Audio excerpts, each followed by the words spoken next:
بسم اللہ الرحمن الرحیم اللهم صل علی محمد عبدک ورسولک وصل علی المؤمنین والمؤمنات والمسلمین والمسلمات اللهم صل علی محمد کما تحب وترضى عنہ۔ ابھی ہم نے تلاوت میں ایک آیت مبارکہ سنی کہ کل نفس ذائقۃ الموت۔ یہ ذائقہ کیا ہے؟ موت تو ہر بندہ جانے۔ یہ عجیب بات ہے کہ موت کا بھی کچھ ذائقہ ہوتا ہے۔ موت تو موت ہے، بس انسان ختم ہو گیا، پر موت کا ذائقہ کیا ہے؟ اور یہ سچ ہے، اللہ سچا اور اس کا قرآن سچا، کہ واقعی انسان کو موت کے وقت وہ ذائقے میسر ہیں۔ ہر انسان کو ہر ذائقہ نہیں، ہر بندے کا اپنا ذائقہ ہوتا ہے، اور وہ ذائقہ میسر ہے جو میرا رب چاہے۔ ہر انسان کا اپنا ذائقہ ہوتا ہے، موت کا ذائقہ، لذت اپنی ہوتی ہے۔ پوچھا کہ میں کیسے مجھے پتا چلے؟ جیسے کل ایک صاحب نے روحانیت کے بارے میں سوال کیا تھا، ایسے کسی نے پوچھا مجھے کیسے پتا چلے کہ میں عرش والے کے ہاں، اللہ جل شانہ کے ہاں میرا کیا مقام ہے، میرا کیا کمال ہے، اور میری کیا عزت ہے، آبرو ہے، کیا وقار ہے، میں یا کس لسٹ میں ہوں، اچھوں کی بروں کی کس لسٹ میں ہوں، یہ مجھے کیسے پتا چلے؟ تو کہنے لگے کہ بس یہ دیکھ لے کہ سارا دن میں تجھے اللہ نے کس کام پہ لگایا ہوا ہے، بس جس میں لگایا ہوا ہے سمجھ لو وہی تیرا مقام ہے اور وہی تیرا وقار ہے، اور اللہ کے ہاں وہی تیری قیمت ہے۔ مرنا ہے آخر، ہم نے کون سا ذائقہ چکھنا ہے؟ جو اللہ جل شانہ کے لیے بھوکا رہا۔ ایک بات آپ نے محسوس کی کہ بھوک نہ جانے جھوٹا بات کیوں؟ جب بھوک زیادہ ہو تو پھر ہر چیز اچھی لگتی ہے، ہر چیز میں ذائقہ ہے، ہر چیز میں لذت ہے اگر دل میں مزہ ہو۔ بعض ہوٹلوں میں، ریسٹورنٹ میں اگر بندہ جائے تو وہ انتظار کرواتے ہیں کھانے کا، اور وہ دانستہ کرواتے ہیں۔ اس کی وجہ یہ ہے کہ وہ پھر کھانا آئے اچھا ہو، پر جیسا ہو پر اچھا لگے گا، کیونکہ بھوک بھڑک اٹھے گی۔ جب بھوک بھڑکے گی تو پھر وہ ہر چیز کھا جائے گا، اور اس کو اعتراض کا موقع نہیں ملے گا۔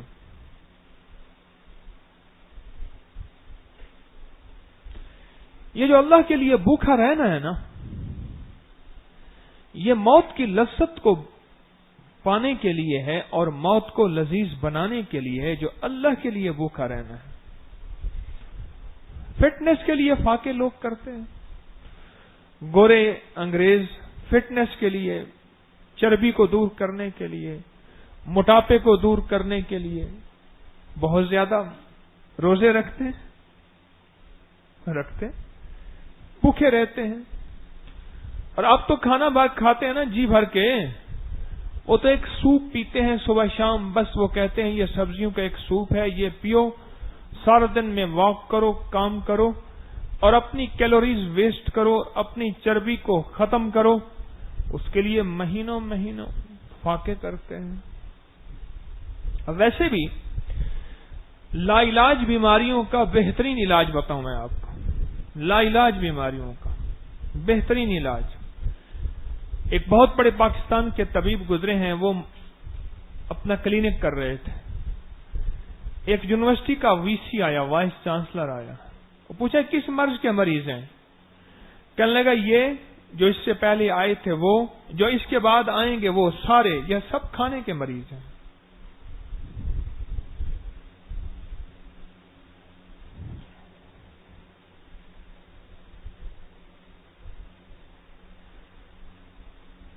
یہ جو اس سے پہلے آئے تھے وہ، جو اس کے بعد آئیں گے سارے، وہ کس مرض کے مریض ہیں؟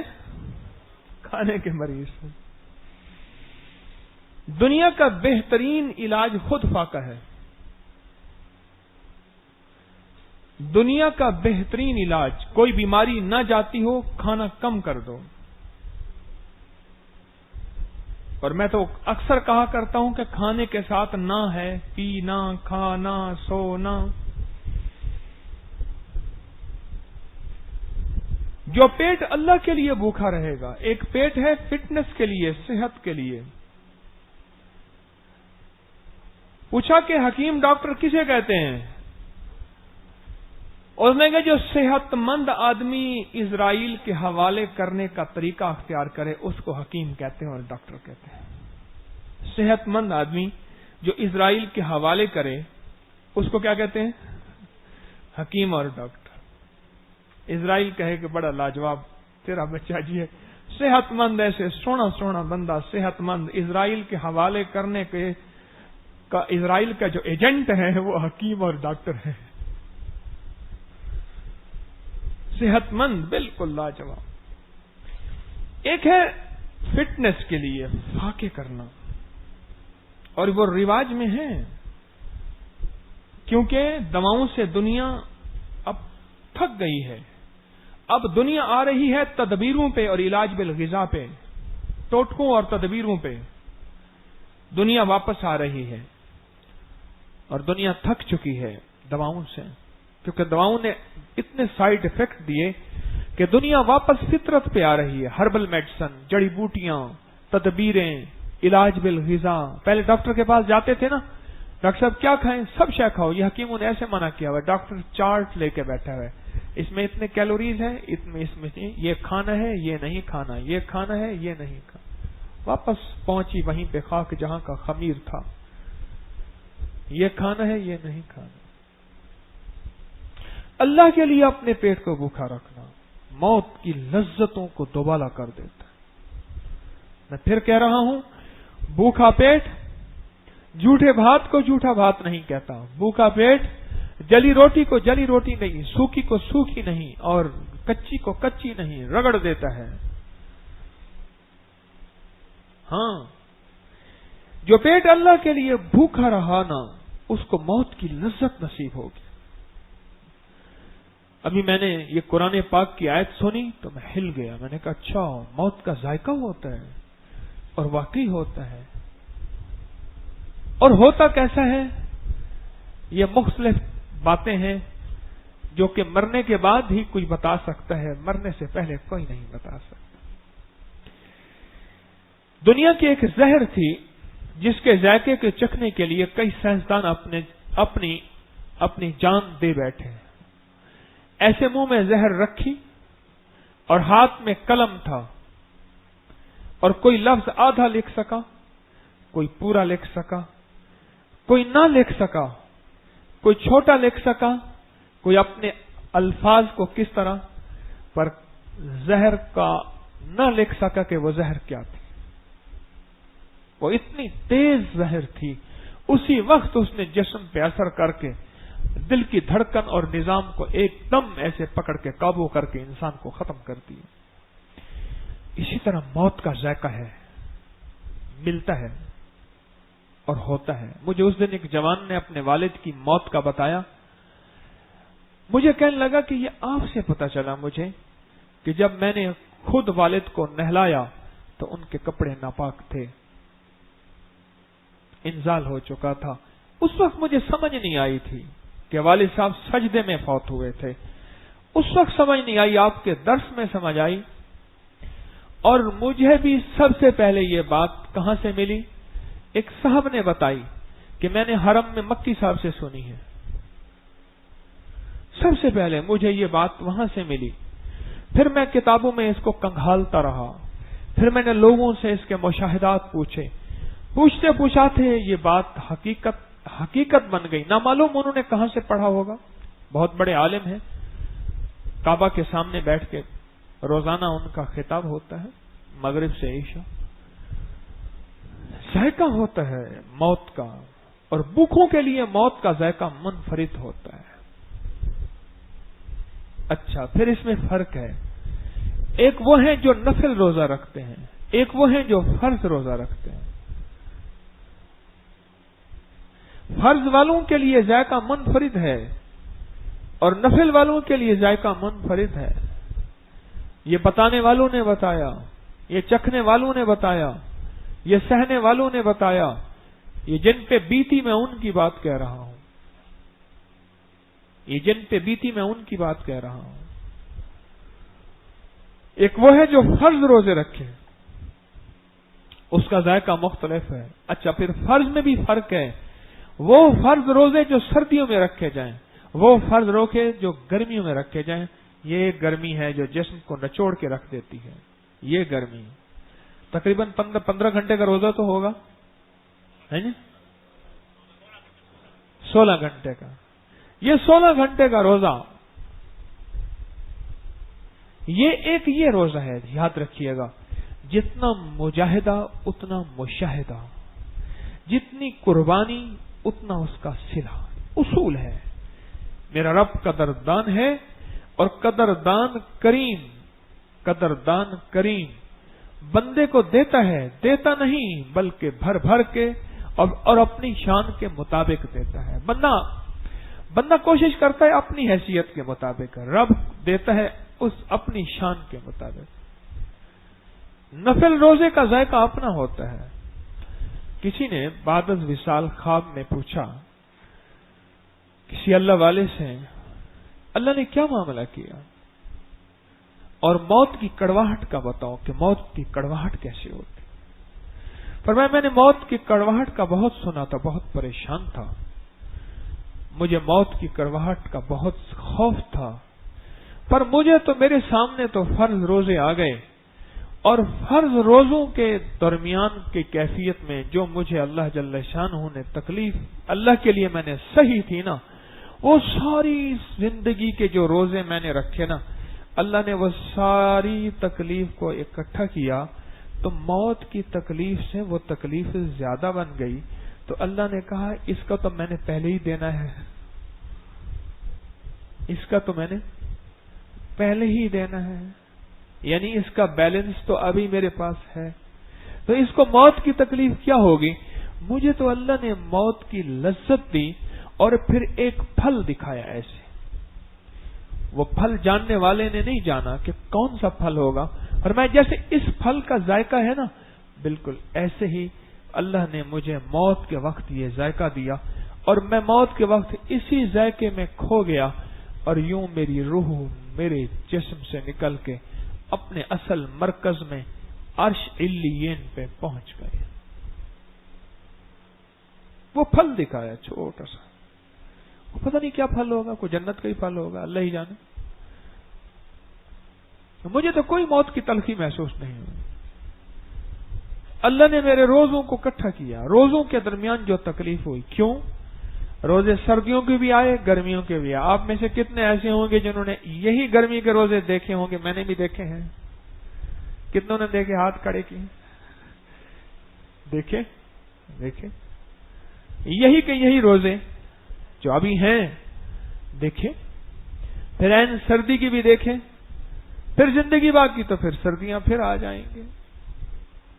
وہ جو اللہ پاک جل شانہ نے ساری روزے کی تلخیاں، سختیاں، نکاحتیں، کمزوریاں، مجاہدے، قربانیاں اور روزے کو اللہ کے لیے روزہ رکھنا، اللہ نے وہ ساری تکلیفوں کو کیا اکٹھا کیا، اور اکٹھا کرنے کے بعد اینول ایگزام میں نا ہر مہینے جو بچوں کے 15 دن کے بعد پیپر ہوتے ہیں بعض سکولوں میں، مہینے کے بعد وہ سارے نمبر اکٹھے ہوتے ہیں، اور وہ نمبر اسی میں شامل کر کے پھر اس کی پوزیشن قرار دی جاتی ہے کہ سالانہ امتحان میں بچے نے اتنے نمبر لیے ہیں۔ اللہ نے ساری سختیاں اکٹھی کی روزے کے لیے جو اللہ کے لیے صحیح، کس کے لیے؟ ہاں، اللہ کے لیے صحیح، وہ ساری اکٹھی کی، اور پھر اللہ پاک جل شانہ نے ان کو تولا۔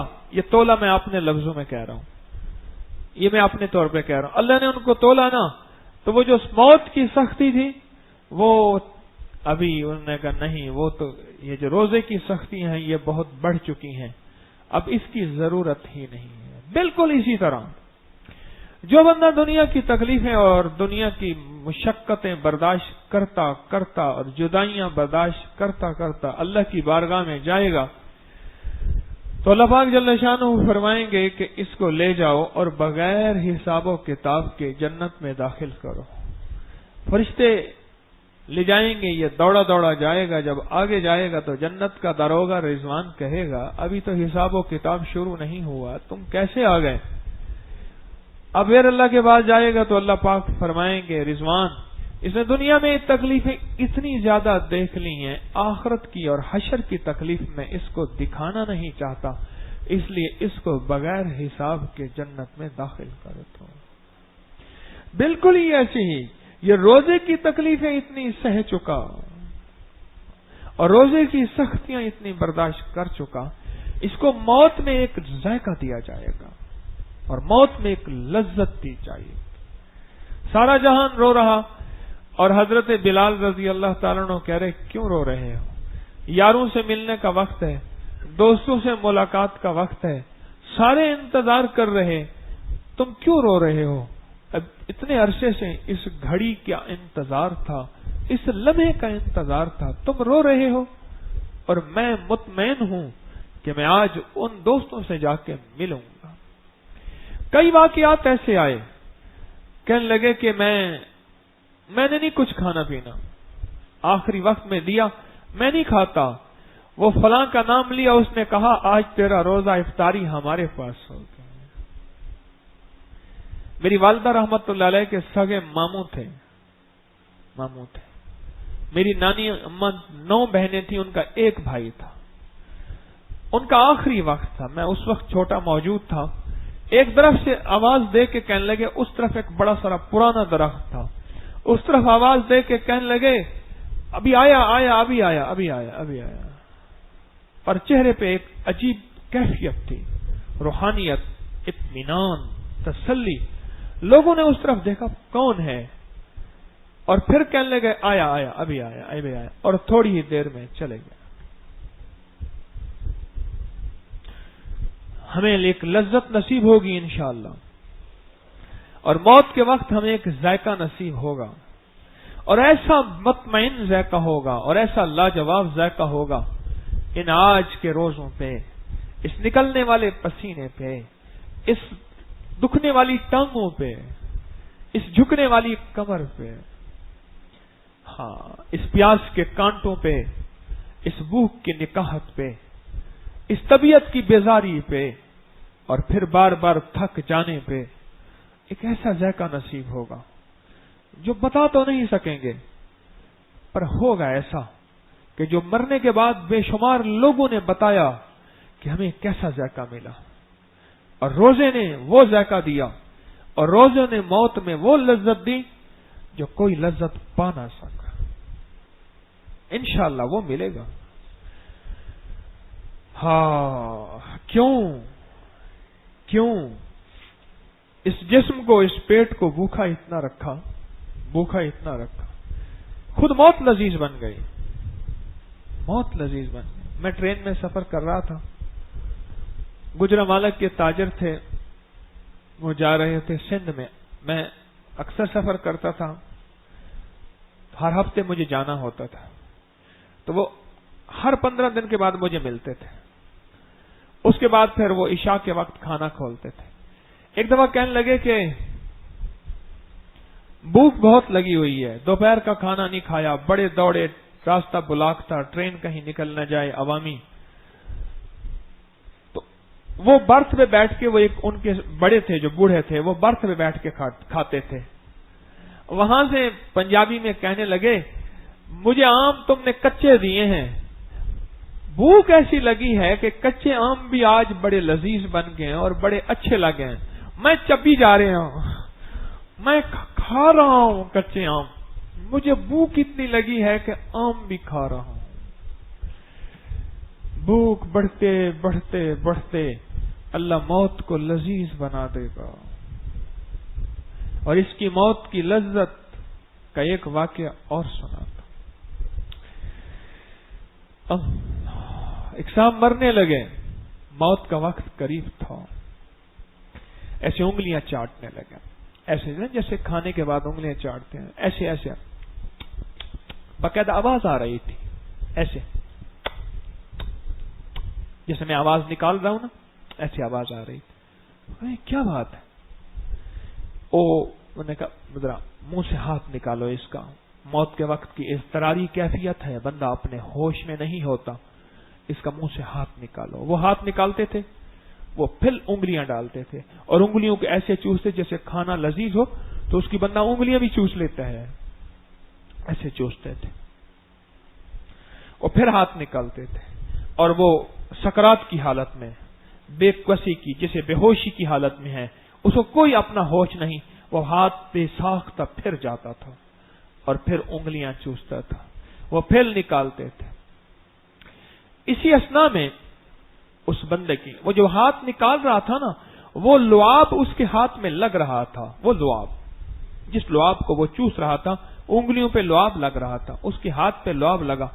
اسی اثنا میں منہ میں انگلی ہی تھی اور اس کی روح نکل گئی، انگلی منہ میں تھی، شہادت کی کہنے لگے، ایسے انگلی منہ میں تھی اور چوس رہا تھا، اس کی گردن ڈھلک گئی، اس کی سانس چلی گئی۔ اسے ایک احساس ہوا بار بار کیا کر رہا ہے۔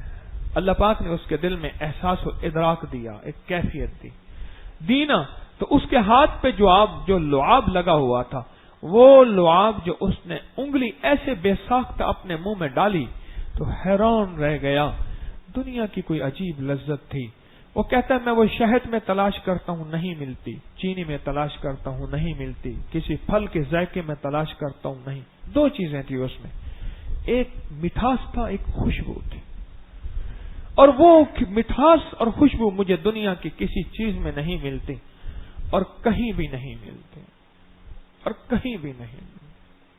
اور کہا کہ وہ جب بھی مجھے اب کوئی بے ساختگی پریشانی ہوتی ہے، میں وہی انگلی منہ میں ڈالتا ہوں، مجھے وہی لذت آنا شروع ہو جاتی ہے جو اس میت کی لذت تھی۔ لذت ملتی ہے تو اللہ کے لیے بھوکا رہے، تو اللہ کے لیے بھوکا رہے، اور تجھے کریم عطا نہ کرے، کوئی بات ہے؟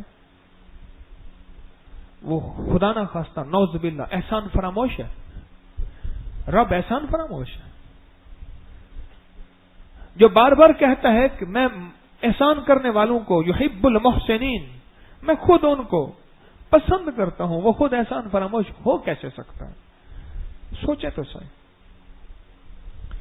ایک قبر کھودنے والے نے عجیب بات بتائی، کہنے لگے میں نے قبر میں میت کو دیکھا، کئی واقعات ہوتے ہیں قبر کھودنے والوں کے پاس، کفن کھلا ہوا ہے، قبر کا اوپر نشان ختم ہو گیا، نہ معلوم کتنے، ایک پھول تھا اوپر، اس میں سے ایک قطرہ گرتا تھا اور میت کے منہ میں جاتا تھا اور اس کے ہونٹ کیوں ہلتے تھے اور جذب ہو جاتا تھا۔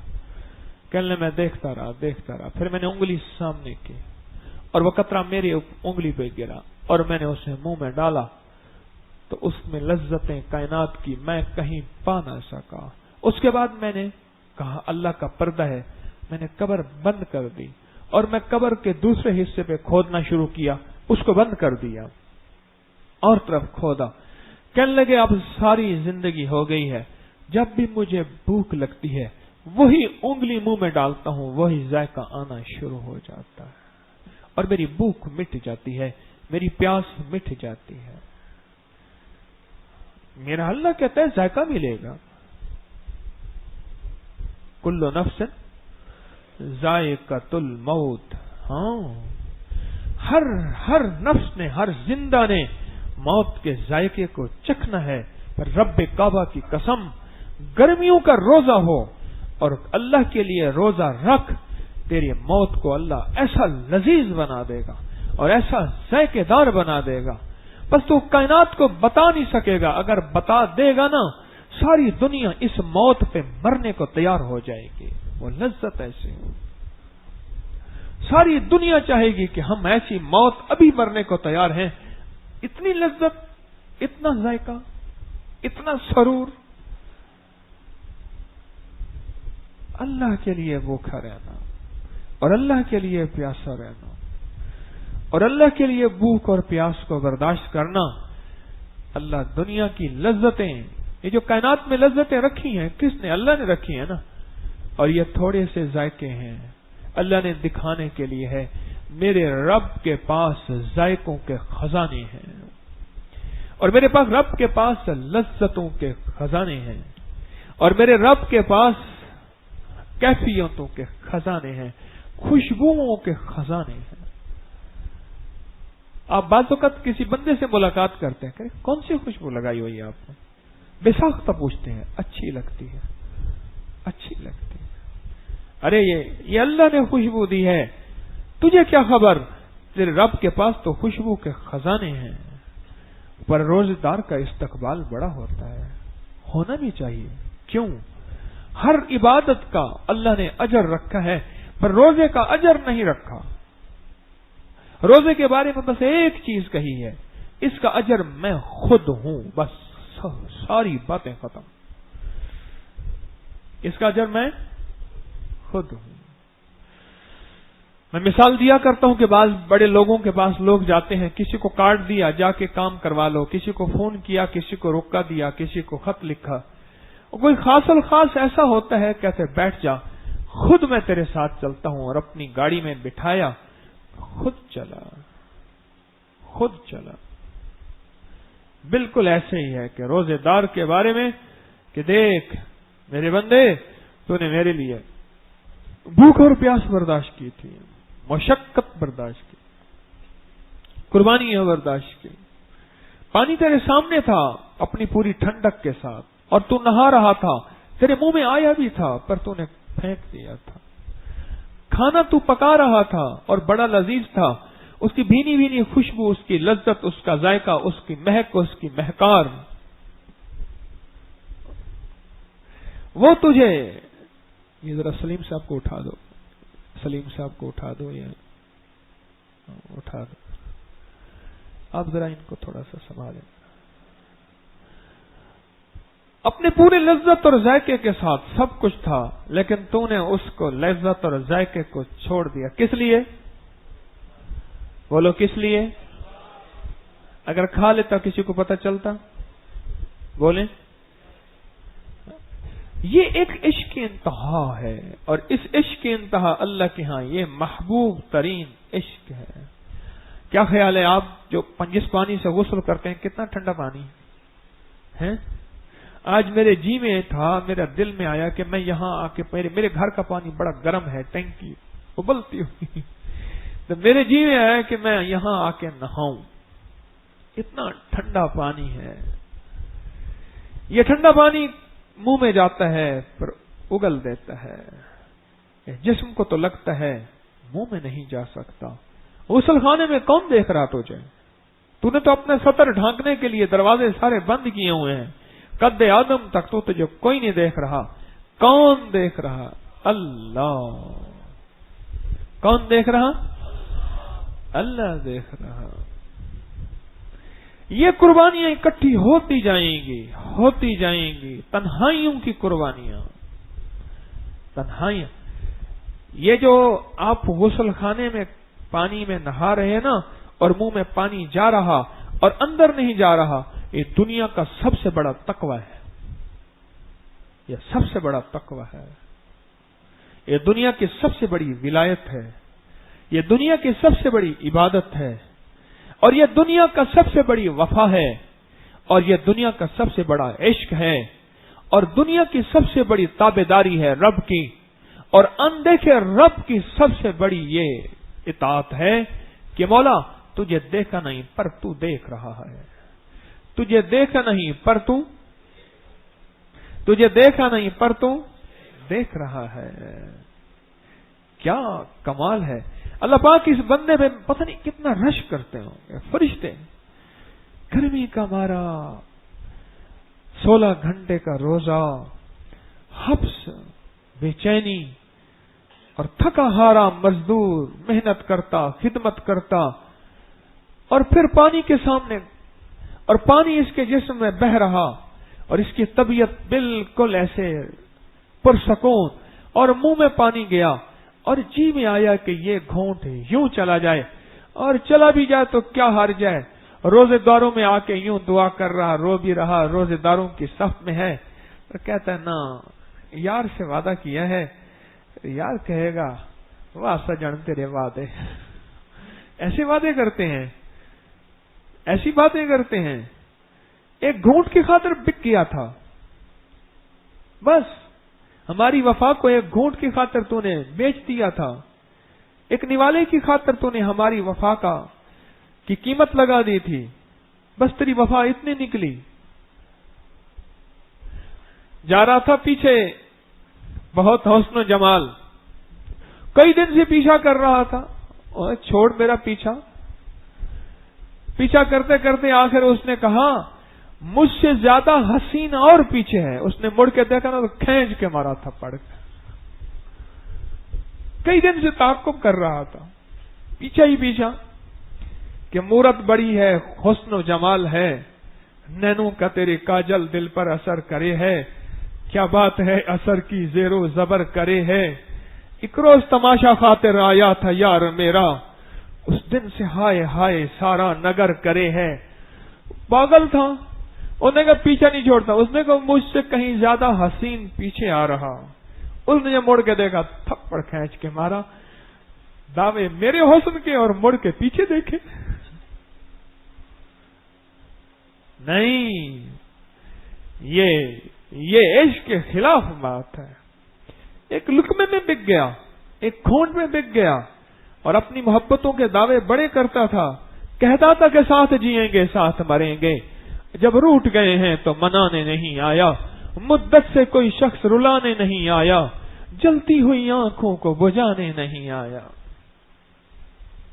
دعوے تو بڑے کرتا تھا، اور یہاں آ کے پھر تسبیح خانے میں کہنے میں تسبیح خانے جاؤں گا، تسبیح خانے جاؤں گا، سبحان اللہ، میرا جی بھی کہنا مدینے نو جاؤں۔ اور ایک بندہ کہنے لگا یا اللہ مدینے کی موت عطا فرما، مدینے کی موت عطا فرما۔ ہو گیا بیمار تو کہنے لگا مولا دعائیں تو بڑی مانگی تھی، قبول بھی یہی ہونی تھی۔ ہو گیا مدینے میں بیمار، انہوں نے کہا مولا دعائیں بڑی مانگی تھی، قبول بھی یہی ہونی تھی۔ ایک دفعہ ایک بندے کو کہنے لگا یا اللہ اس کو مدینے کی موت، تیری ماں مرے، یا اللہ اس کو مدینے کی موت عطا فرما۔ کہ تیری ماں مرے، میں کیوں مرا؟ اس زندگی کو لذیذ بنائیں اللہ کی محبت میں، اور اللہ نے موقع دیا ہے اس گرمیوں کے روزوں کا، یقین جانیے بہت بڑا موقع مل گیا۔ حبس کے روزے، گرمی کے روزے، نڈھالی کے روزے، موقع مل گیا۔ اس موقع کو اور لذیذ بنا لیں۔ تھوڑے سے روزے رہ گئے، 17 روزے ختم ہوئے ہیں، باقی کیا بچا؟ آخری عشرہ ابھی شروع ہونے والا ہے، باقی کیا بچا؟ ہاں روزے ختم ہوئے، عید آئی، پھر ہر وقت کھانا ہی کھانا ہے، پینا ہی پینا ہے۔ اللہ کہتا ہے جا، لیکن پھر تو یاد رکھے گا وہ روزے۔ ہمارے ایک دوست فوت ہو گئے، ان کی میت پہ میں گیا، منہ بندھا ہوا، وہ دلبر منصور صاحب تھے، میں نے ان کی میت کو دیکھا، ایسے خاموش جسم پڑا ہوا، میں کہا واہ واہ، پرسوں ترسوں مجھے یاد آ رہے تھے، وہ آخری رمضان تھا اس شخص کا، پتہ نہیں ہم ہوں گے یا نہیں ہوں گے۔ یہ گرمی کی لذتیں، یہ حبس کی لذتیں کہہ رہا ہوں، انہیں اکتاہٹیں نہیں کہہ رہا، یہ حبس کی لذتیں، یہ گرمی کی لذتیں، یہ بے چینیاں، یہ بے کلی بے قراریاں، یہ پیاسیں، یہ بھوکیں یاد آئیں گے۔ ایک موت کا، ایک لذت کا ایک جھٹکا ملے گا، اور اس جھٹکے میں ساری مصیبتیں دور ہو جائیں گی، ساری پریشانیاں۔ کہتا ہے کہ جب گاڑی پہ جھنڈی لگتی ہے نا، اور لوگ یوں کرتے ہیں، ساری جیلیں اور ساری ورکیں اور سارے نعرے اور ساری دھوپیں اور ساری پریشانیاں اور سارے کوڑے یوں ختم ہو جاتے ہیں جب جھنڈی یوں لگتی ہے اور لوگ یوں کرتے ہیں۔ لوگ ہر موڑ پہ رک کے سنبھلتے کیوں ہیں؟ اتنا ڈر ہے تو پھر گھر سے نکلتے کیوں ہیں؟ بعض اوقات نا کہتے ہیں تسبیح خانے میں 2-4 دن کے بعد دل اکتا گیا اور دل بھر گیا، پھر کہتا ہے کس طرح واپس جاؤں، یہ جو اسکول میں بچے پڑھتے ہیں نا، ان کی نانی 5 دفعہ مرتی ہے، دادی 6 دفعہ مرتی ہے. ہاں 6 دفعہ تو نانی دادی مرتی ہے. نانی مر گئی، دادی مر گئی، نانی مر گئی، دادی مر گئی. اماں نہیں مرتی. نانی دادی بیچاری کی شامت آئی ہوئی ہوتی ہے. لوگ ہر موڑ پہ رک رک کے سنبھلتے کیوں ہیں؟ اتنا ڈر ہے تو پھر گھر سے نکلتے کیوں ہیں؟ نیند سے میرا تعلق برسوں سے نہیں ہے، خواب آ آ کے میری چھت پہ ٹہلتے کیوں ہیں؟ نہ میں جگنو ہوں، نہ دیا ہوں، نہ میں تارا ہوں، روشنی والے میرے نام سے جلتے کیوں ہیں؟ لوگ ہر موڑ پہ رک رک کے سنبھلتے کیوں ہیں؟ اتنا ڈر ہے تو پھر گھر سے نکلتے کیوں ہیں؟ اب تو نکل آئے. اب ان دنوں کو، ان صبحوں کو، ان شاموں کو، ان راتوں کو لذیذ بنا لیں اس لذت کو پانے کے لیے جو موت کی لذت، جو اللہ کی محبت کی لذت، جو اللہ کے تعلق کی لذت، جو اللہ کے عشق کی لذت، عبادات کی لذت، اور ان فاقوں سے اللہ جو آپ کی روزی میں برکتیں دے گا. یاد رکھنا، اللہ کے لیے بھوکا رہنے والے کو اللہ زندگیوں میں اس کی نسلوں کو بھوکا نہیں رکھتا، اور اللہ کے لیے پیاسا رہنے والوں کو اللہ پاک اس کی نسلوں کو، اس کو اللہ پیاسا نہیں رکھتا. اور اللہ کے لیے نڈھالیاں برداشت کرنا اور کمزوریاں برداشت کرنا اور پر روزے کی حفاظت آنکھوں کے نام پہ، کانوں کے نام پہ، زبان کے نام پہ، جذبے کے نام پہ، سطر کے نام پہ، اور کھانے پینے کے نام پہ، آنکھوں کی اور ان ساری چیزوں کا روزہ رکھنا، اس پہ اللہ نسلوں کے لیے برکتوں، رحمتوں، عزتوں، عافیتوں، عطاؤں کے، شفقت کے، تمنگری کے اللہ فیصلے کرتا ہے، فیصلے کرتا ہے، فیصلے کرتا ہے. تمنگری کے، تمنگری مالداری، ہاں تمنگری مالداری کے اللہ فیصلے کرتا ہے.